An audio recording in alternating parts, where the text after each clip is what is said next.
invitation. Well, welcome everyone. As Kao said, my name is Dr. Joe Pojman. I'm Executive Director of Texas Alliance for Life. And if you're new to Texas Alliance for Life, if you're a guest, welcome to our first quarterly Leadership Circle Luncheon of 2019. And I want to wish to recognize my staff. Lance Peterson is our Director of Financial Development. I think he's organizing something out there. Anita Bray, our Administrative Assistant, who is ill, so she's out for the day. And our Public Policy team, Jenny Andrews, Matthew Cooksey, and Deirdre Cooper. Thank you. Amy O'Donnell, our Communications Director. Thank you, Amy. And Rachel Schroeder, our Database Assistant.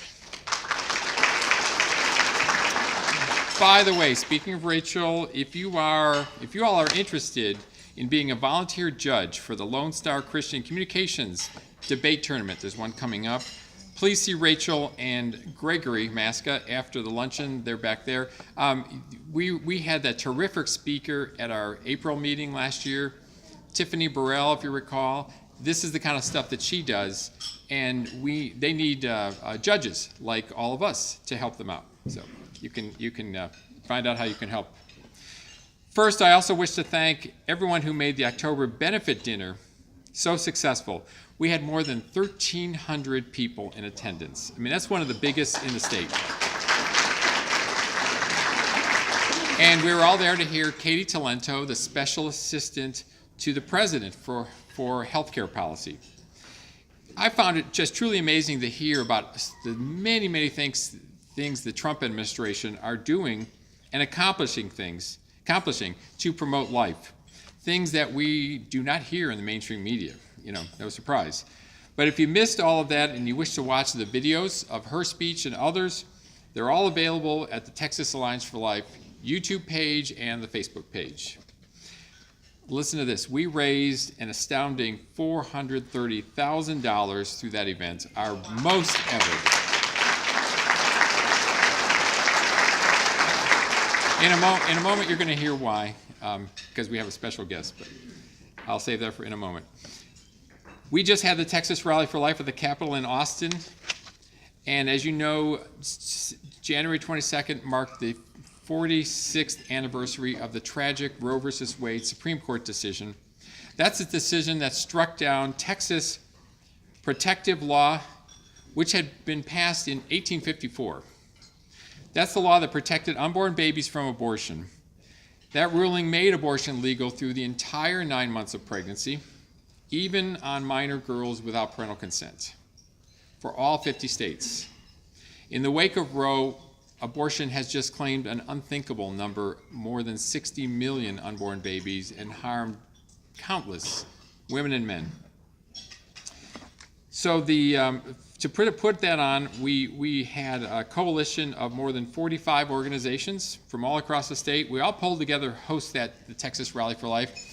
And being here in Austin, we were the principal organizer, which is a pretty big job for our small staff, but we had a lot of volunteers and our board. A number of elected officials were there, and we were especially grateful to hear from Texas Land Commissioner George P. Bush, the nephew of former Governor and President George W. Bush. The response from Texans from across the state was incredible. We'd never seen anything like it before. Can you believe the police estimated the crowd at between 10 and 15,000 people?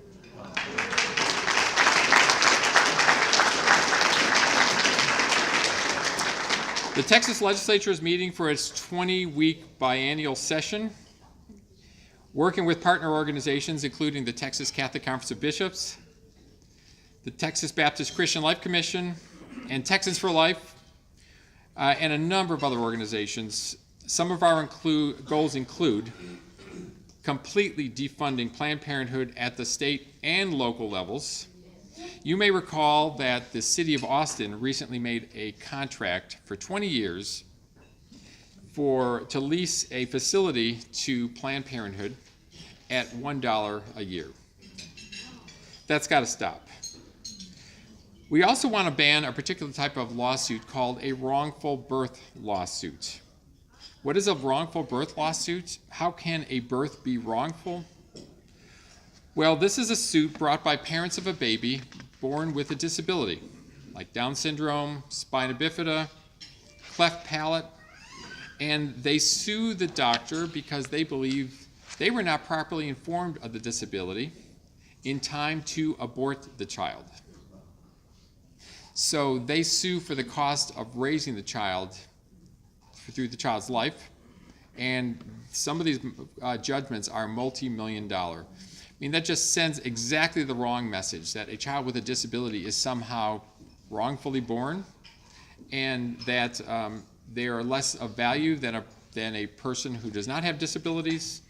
It also may push physicians into promoting abortion, because physician can't get sued if the child's aborted. So all of that is wrong, and we need to join 22 other states who do not allow wrongful birth lawsuits. And we want to continue to increase funding for the state's very successful Alternatives to Abortion program. Now, we still have a huge challenge in Texas. Planned Parenthood has announced that it has a $10 million gift to expand 2 new facilities in West Texas. They've already opened an abortion facility in El Paso. I was out there to see that a couple months ago. We continue to work with grassroots leaders in 6 West Texas cities to mobilize to oppose the second abortion facility. So I want to especially appreciate the members of our leadership circle who are here to make all this work possible.